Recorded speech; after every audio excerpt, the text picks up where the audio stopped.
Welcome to another edition of the Dementia Care Partner Talk Show. Now, here's dementia care expert Teepa and your host, Greg Phelps.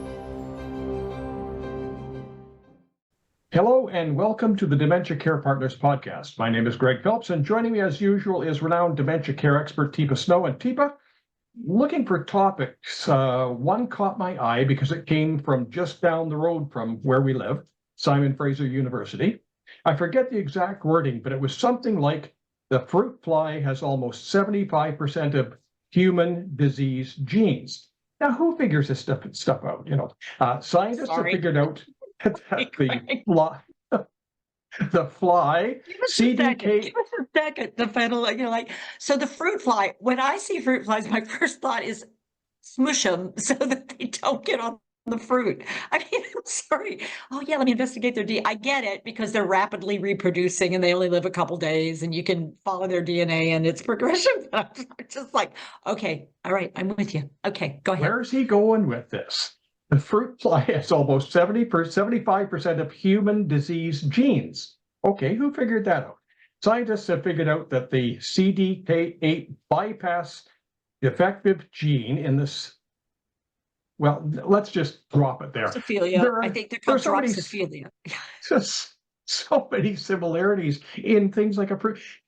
Who is studying this stuff? And is this really going to help the cause that you're dealing with on the ground? I mean, we have to have it on both ends. We've got the caregivers, and then we got the smart guys over there trying to put you out of work. It'd be fine. I mean, I can go find something else to do. It's really fine. I'd be happy to find other things to do with my time. I'm not worried about losing my job anytime soon, I must say, when we're still at the place where we're investigating. Yeah, they have the similar genes, but it's turned out with mouse research repeatedly, and I must say repeatedly, that what we can do with mice who we've given the human condition Alzheimer's to, or Lewy body dementia to. I mean, we give them that, we give them a gene strain, and we modify their RNAs so that it produces this variation, that when we fix it, when we give them a cure, it's actually cured. It is cured. It works. It's just great. It does this wonderful thing of fixing it. And how much of it do you think could be due to the fact it didn't belong in there to start with? I mean, and so this gets really super tricky because what ends up happening is we don't actually then find that it works in human beings when we do the very same thing with human beings. It doesn't show that kind of change. Human beings, I mean, that's happened over and over and over again when we do this research, which is why I'm less concerned that I'm going to lose my job next week than I could be otherwise. So you're not saying, because we all hope that there is a breakthrough sometime, you're not saying that we should abandon all of this stuff, but even if we abandoned it all tomorrow, that we would still have generations of people who are going to develop some form of dementia. Some form of dementia, I don't think it's going to be a vaccine. I mean, even if they found a vaccine for one variation of Alzheimer's, which would be what it would be, one variation of X, one variation of Y, because that's how specific the vaccine has to be to maybe even have impact. The tricky part is when we've done it before, they might, but when we've done it before, there have been side effects that were significant for humans that didn't happen with mice. So for instance, the first time we tried a vaccine for Alzheimer's, people actually reduced the beta amyloid plaque formations, but then they had huge encephalitis. And so people died and people had brain failure as part of the process, whereas mice didn't experience that. So they weren't expecting it to happen. So it was a real shock, and it actually cut the trial short. Now they've made modifications since then, and they're still working on this stuff, but it's so complicated. And it turns out, what if with all that research on beta amyloid, that it turns out that's not what actually causes the Alzheimer's? It's a symptom of that, but we have to go back further up the chain of cause to find what it is that actually triggers the onset. So even if you get rid of that, it doesn't stop the progression, which is current information is it may slow it a little bit, but it doesn't stop it from happening once we already have beta amyloid stuff built up. I mean, it's frustrating, but it's just what it is. Well, speaking of frustrating, it must be frustrating from where you're sitting on occasion to look at the amount of money that's being spent on research. Not that you're begrudging that, but there isn't even any significance to the amount that's being spent on patient or resident care. Individual family support or training for how to help somebody live with this condition. Yeah, I mean, the weight of trying to get rid of it versus trying to figure out how do we live with it until we get rid of it. It just feels like the cart and the horse, I mean, kind of thing. It's like, well, but we got a lot of people living with it. What shall we do with that before we're worrying about, like, let's see if we can keep people from getting it? It's like, yeah, you guys should work on that.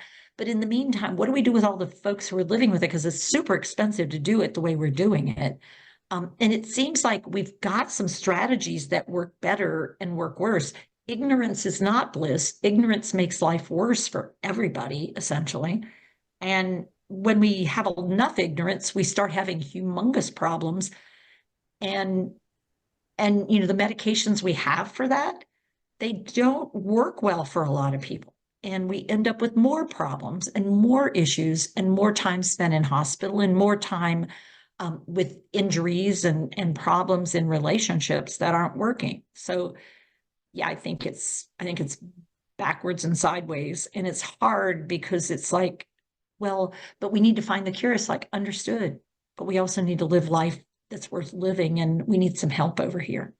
And then on top of all that, as you've said frequently, when you've met one person living with dementia, you've met one person living with dementia. You've cured one, okay, great. I mean, and we haven't done that yet. After all these years of putting all this money into it, we still haven't had our first cure.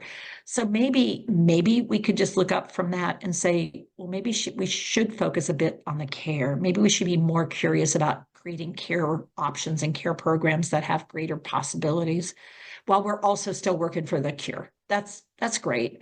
But when we start looking at how many dementias there are and how many variations there are, I think we're going to have a lot of care for a while before we get to that cure state. And the research that worries me most are the ones that say, oh, we've almost got it. It's like in mice. And it's like, whoa, hang on. Wait a second. I thought you were talking about humans. Got it in mice. It's like, they didn't have it to start with. We gave it to them.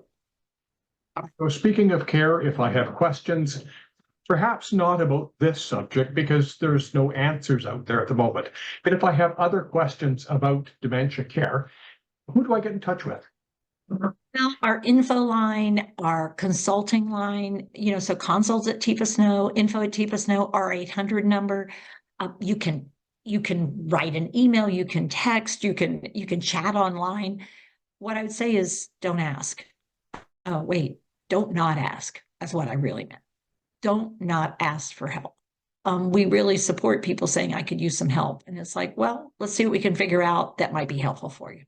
We don't know until we talk. If somebody is the shy type, they can look up a whole bunch of videos on you online, get a feeling for what you who you are, and what you talk about, and that you're not, unapproachable. No, check us out. Yeah, check us out before you. I mean, you could come to, certainly we are problem solving with the PAC team. We do that every month. We have a Let's Talk session for people living with every month. You're welcome to come and join us there too. There's a way to join us one way or the other because we're here to support. Teepa, thank you very much. Thank you, Greg. You've been listening to the Dementia Care Partners podcast. For more information on today's program, go to teepasnow.com.